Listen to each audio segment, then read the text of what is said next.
I think that's total bullshit that you can tell anybody that your hair is too long or you can't self-express, at least in high school.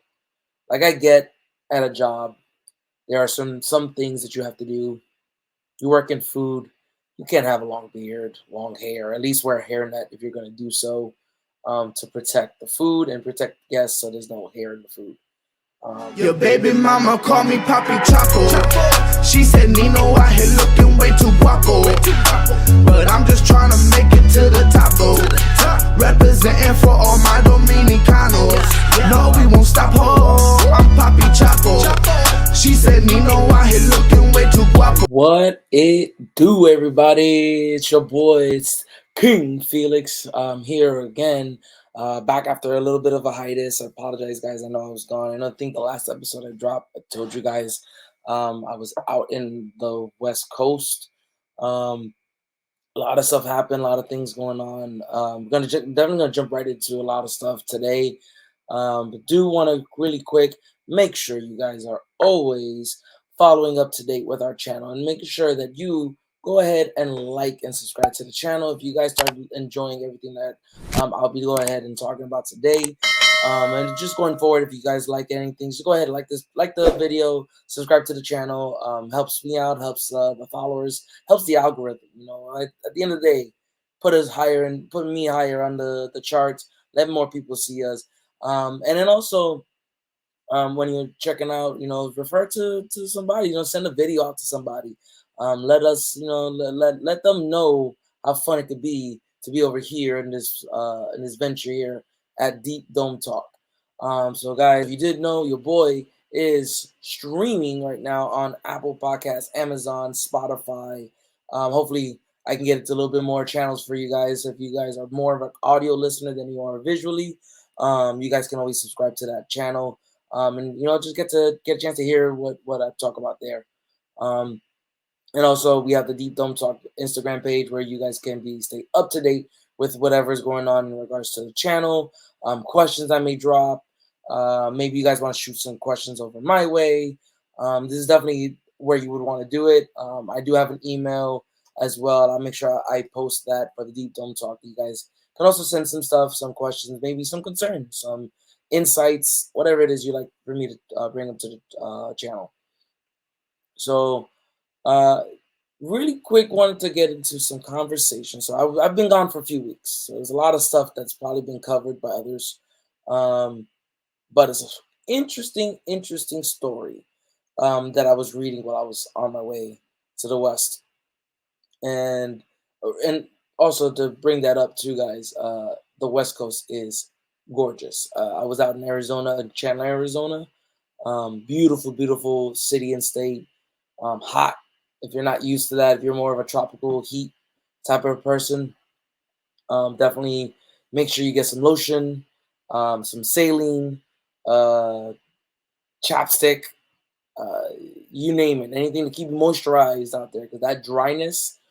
I live out here in Florida, and I'll tell you right now, the longer I was out there, the more I was roasting. It's so bad. I don't know if you guys can really tell, but my voice still hasn't fully recovered from how dry it really was out there. So definitely something you guys wanna, if you are gone, if you have gone, explain, reach out, let me know how, what you did out there in the West, what state, and some stuff that you guys did. But back to the story. I saw the story where a transplant surgeon was fined $12,000, which for what happens, I think is still pretty low. And he lost his medical license after burning his initials into his patient's organs. I don't know, before I continue with this story, what in the ranch brain you have to sit there and be like, I'm just going to just brand my initials onto there. It's like every time I make a burger, I'm going to just put FR on something. Or every time I make a sandwich or something, or a video, I'm just going to brand my name onto your computer every time you watch it. Come on. It's ridiculous. Surgeon Simon Bramall branded initials into a patient or onto a patient's liver during a transplant, leading to his loss of medical license. Incident of one incident, sorry, the incident, one of two occurred in 2013 at a hospital in Birmingham, England. Bramall claimed it was a stress relieving act. You're a doctor. I get the stress that comes with this. What in God's name are you doing? Branding your initials onto somebody, onto the organs. First of all, how do they find that out? Whew. You have to have been a nurse to snitch. One. And secondly, like, come on. They're sitting there, they need these organs, and you want to sit there and start adding more trauma to the body that's already going on. It's ridiculous to even see or even hear that people are doing that. I don't know what you guys think. Drop the comments below. But guy's a freaking psychopath to sit there and say he's going to go ahead and just brand his initials as a stress relieving act. You know what else is a stress relieving act? I don't know. Going to the gym. I don't know. Uh, at this point, having sex with your wife. There's so many different ways you can sit there and stress relieve. You chose branding somebody. What kind of fucking psychopath can you be? But that was an interesting story I was reading, and I was kind of mind blown a little bit. Another story that I thought was pretty wild. Um, so it's a school out in Houston, Texas. So a district Texas judge rules in favor of school district after local teen sued for being suspended to the length of his locks. So the kid has like dreads or braids, and they suspended him due to the fact that his hair was pretty much just too long. But apparently, Houston ruled in the favor of the school. So recently, a high school student in Houston sued the Barbers Hill Independent School District after he was suspended for months over the length of his locks hairstyle. Today, the judge has ruled that the high school did not violate Texas Crown Act, which is a state law prohibiting race-based hair discrimination. You suspended the guy because his locks were too long, yet you didn't break the rules. Go figure. The Barber Hill dress code allows students to wear lock hairstyles but place limits on the length of male students' hair. It states boys' hair will not extend below the eyebrows, below the earlobes, or below the top of the t-shirt collar. Which, okay, I guess if you're gonna say that the school had their own guidelines to not violate the rule, I guess, but still think that they should reevaluate that. The Texas Crown Act, which went into effect in September of 2023, protects hair texture and the wearing of braids, twists, and locks. The school district superintendent Gregory Poole argues that being an American requires conformity with the positive benefit of unity. He continues saying that the court's decision validated our position that the district dress code, excuse me, district dress code, where was it? Sorry, lost myself.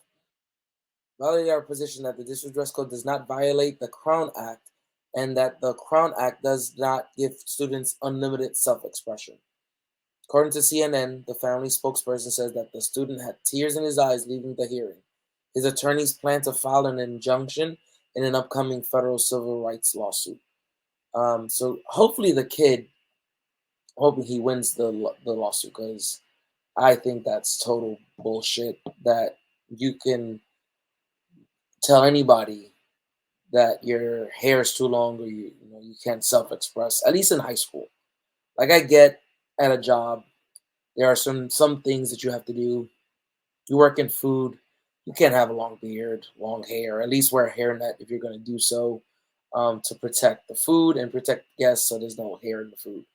Um, but I can get, when you're working and they say, hey, keep it neat, you can have, a beard or whatever. But as a school, as a student, their concern should be learning and education, should be you know, playing sports. And as a kid, you're worried about, fitting in and, having friends and, relationships and stuff like that. So there's this was a total bullshit move from the state of Texas, and the state of Texas has done a lot of bullshit moves. Um, but this has to take the cake. The fact that they can sit there and say that a student rights were not violated, especially when you have an act that is built to protect the student or to protect the person, to grow that grows his hair, or is able to self-express in a certain way. Total and utter bullshit that you're sitting there saying that they can't do that. But I would love to hear your take, and hear what you guys would love to want to talk about, or what's your thoughts on that. Do you think that Houston was correct in the fact that they said the school didn't break any rules or didn't violate his right to have his hair and self express the way he wants? Um, Especially because that kid's hair doesn't look super long. I'll post a picture of the student or of the story so you guys can see at least a clip of it. But I think it's total bullshit that the kid can even sit there and think that his rights weren't violated. Um, so I'm off the domed conversation because I was kind of just peeking down and I looked at something. Um, I don't know if anyone's ever been to the West Coast and has ever been to In and Out Burger. I did. I actually got a chance to finally do it. I had a chance to go to an In and Out. I ordered it. To be fair, those lines are crazy. I ordered it and had it delivered, but I had a chance to finally go and settle the debate. I think I've heard so many people talk about In and Out sucks. In and Out's good. Only great if you use certain things. Their fries aren't great, but the burgers are amazing. Um, and even being out there with amongst a bunch of Arizonians, and even some Texans that were hanging out with us out in Arizona, I gotta say the mixed reviews for a lot of people saying that In and Out's overrated and In and Out is amazing. Was It's kind of hilarious to me. I gotta agree to that. I think that when I was talking to amongst a bunch of people, the conversation of what was a good burger and what wasn't, it was really, really interesting to hear. Um, we had people say, obviously, like, I had a couple guys say that they love McDonald's. We had a couple people say, that In and Out was crap. I had a lot of people tell me In and Out was the shit. Um, so I decided to go out there, and I actually tried a couple things. I tried Jack in the Box, which I had it in North Carolina. I didn't know there was a Jack in the Box in North Carolina. So if you ever go to North Carolina, and I want to say it was over by, I want to say it was over close to close to Charlotte, North Carolina, close to the city. It wasn't too far off. Got off on an exit, and there was a Jack in the Box just by itself, standalone. Um, but then I went to the West Coast, got a chance to try Jack in the Box out there again, and great. I mean, their burgers smack. But In and Out Burgers, I can finally say it's a good burger. Do I think it's the best in the world? No. Do I think that it's overly overrated? No. I think I'm one of the very few people that probably agree that it's a burger spot. It's a that has some good taste to it. The fries are kind of eh. Of course, if you do it animal style, you can go nuts with it. But um, and I'm more into the more healthier eating. I was just on vacation. Well, kind of vacation. Was out there for part of a work trip, and I figured, well, when in Rome, So I decided to go out and try some of the burgers, and I gotta definitely say, In and Out Burgers was really good. I enjoyed eating it, and the burgers were like juicy. That's what I look. That's what I look for. Like I hate eating a dry burger. Um, so it was like perfect. Just it was great. I don't know. Maybe off the topic, like maybe off the wall to say that I think they're a really good burger spot, but I don't think they're the best burger spot. I would love to hear your guys talk and thoughts on this. I know it's probably going to create amazing banter in the comment section, but definitely think that if you really are looking into In and Out and hating on it, I mean, everyone has their own opinions to what they want and what they like, but come on, can't hate on it. The burger spot's really good. But that's just my take on it. It was, I mean, a lot of stuff that I didn't get a chance to do when I was out in Arizona. Hopefully, if I go back, I could do more things through this platform or through more other things. Maybe I'll start posting my next trip that I do, so you guys can join in on the adventures with me. But yeah, can't wait to eventually go back. Um, just while talking about stuff like this and going on adventures and going on a bunch of stuff. The episode's name is Men's Drive, and not talking about driving a vehicle. I'm not saying physically driving a vehicle, but what kind of drives a guy, what drives a man to kind of be the best version of himself, or to just to kind of be. And those of you who've watched me on Rated F and seen I've done other men's mental health conversations. Those of you who know me even personally know that I've talked about men's mental health very um, seriously and very open about that men's mental health matters. I think uh, we've lived so long to hear guys say, or other like older generations really say that guys can't have feelings. They just should be, worker bees, hustle, create a company, build a company, make your money, raise a family. Not supposed to feel all the other outside stuff. But I can also say that in the midst of all that, so much of mental health has played a factor in seeing a lot of men kill themselves, um, or go through different factors of their own life. So I got into this conversation recently, just kind of life events happened um, that has kind of changed the dynamic of uh, what's been going on. Uh, I want to say probably like the last 3 weeks, as for me at least, has been definitely.